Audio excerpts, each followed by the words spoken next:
सुमेर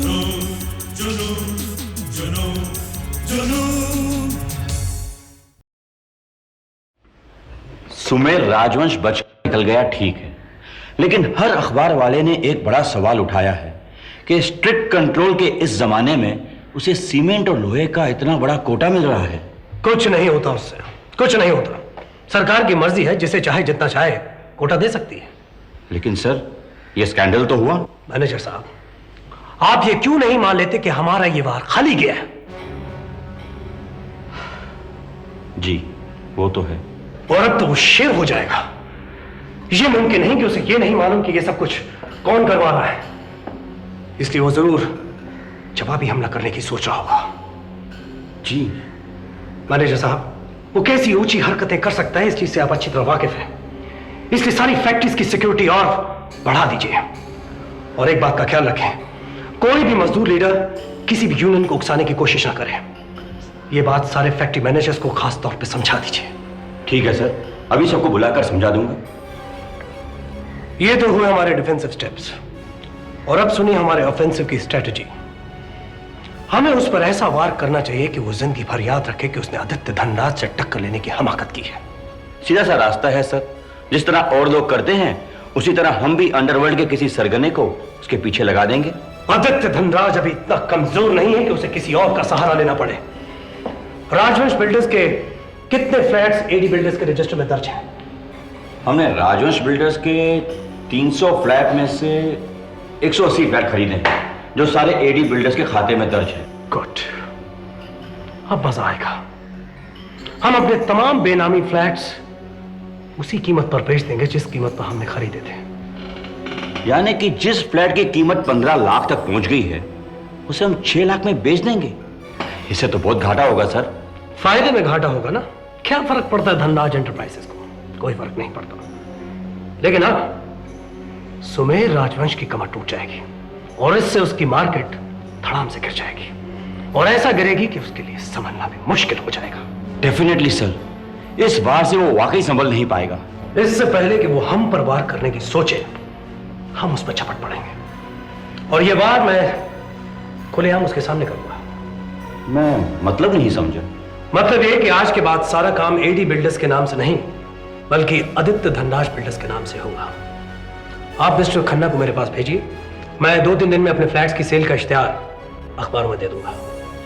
तब तो केशव कलसी के साथ एक और रिश्ता निकल आया अधिकारी साहब। तो ये वही हजरत हैं जिनकी वजह से भाटिया साहब का घर उजड़ गया। मुझे तो ये मालूम ही नहीं था। अब मालूम हुआ ना।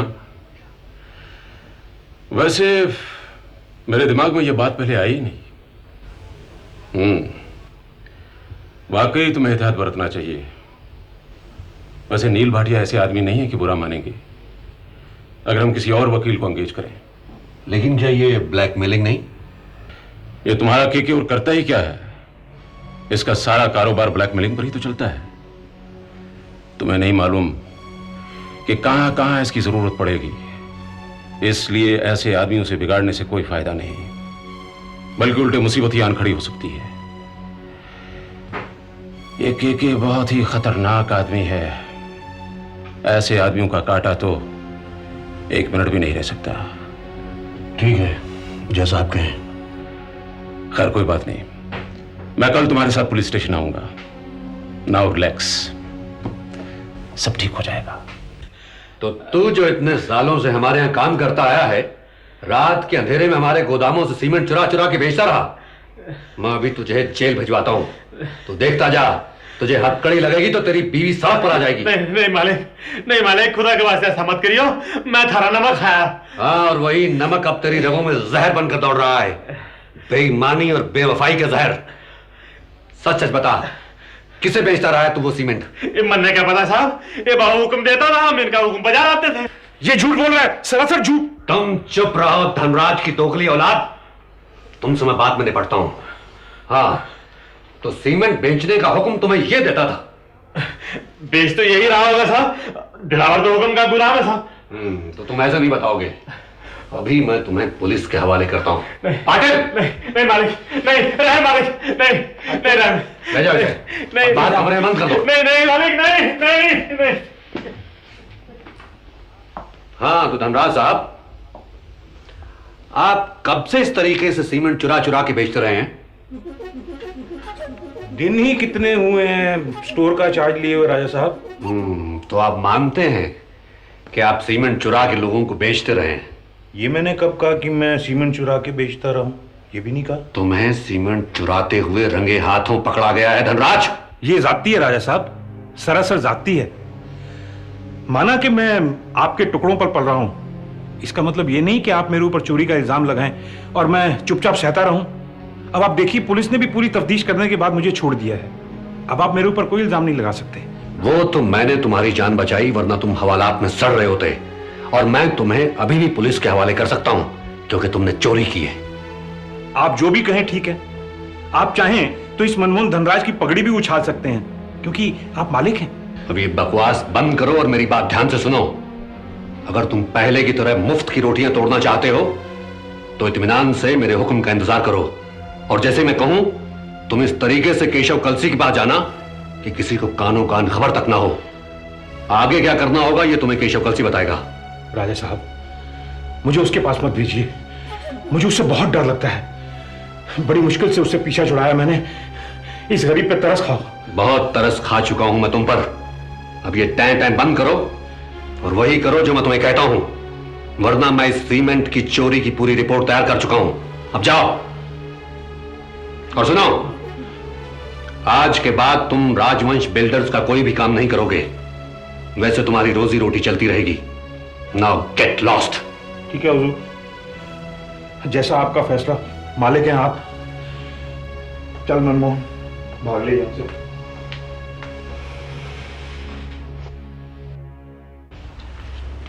ओ, ये कौन है? मेरा सोना है, बिल्कुल फ्रेश होकर आया है। नहाकर आया है। चलो अभी पाउडर लगाएंगे थोड़ा थोड़ा,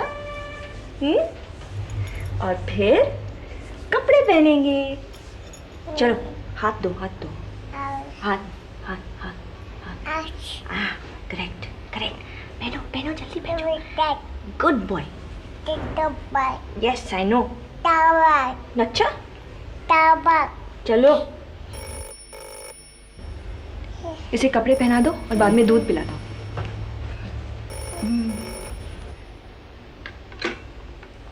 हेलो केशव।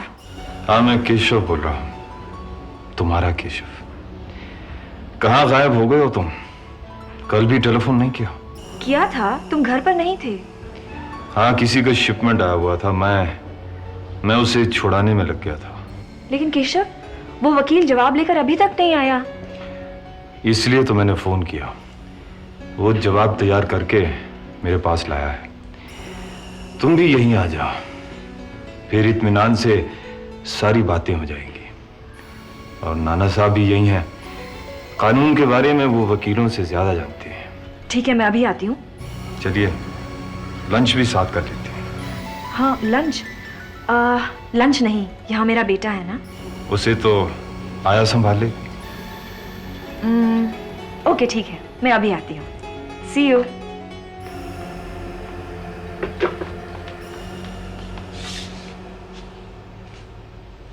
सुनो माला जी, मैं बाहर जा रही हूँ, लंच के बाद ही लौटूंगी। तब तक बच्चे को संभाल लेना, इसका पूरा ख्याल रखना। हाँ? जी आप बेफिक्र रहिए। या तू ऐसा कर, इसे डैडी के पास ले जा, वहाँ इसे कोई डिस्टर्ब नहीं करेगा। जी। और सुन, डैडी से कहना कि सुषमा मेरी सहेली दिल्ली से आई है, उसी ने मुझे लंच पर बुलाया है। मैं जल्दी आऊँगी। हाँ, लेकिन बच्चे का खास ख्याल रखना। जी आप बेफिक्र रहिए।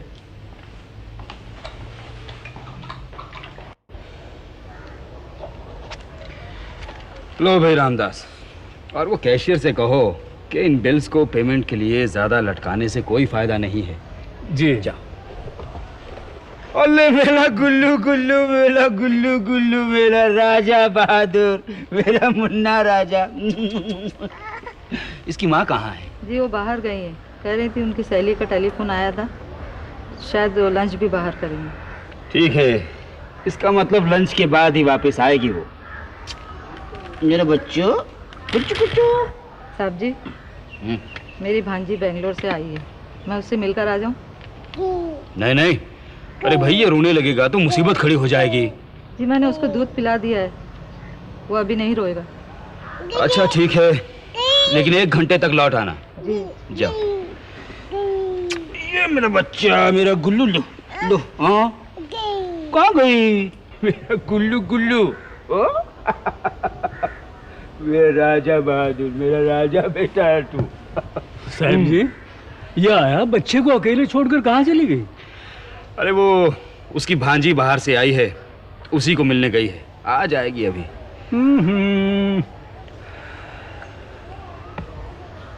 साहब जी, आप कुछ परेशान नजर आ रहे हैं। परेशान नहीं, मैं सोच रहा हूं मिन्नी लंच पर बाहर गई है, आया भी नहीं है, तो क्यों ना हम नील बेटे को बुलाएं? कम से कम एक बार तो अपने बच्चे को गोद में उठा ले वो।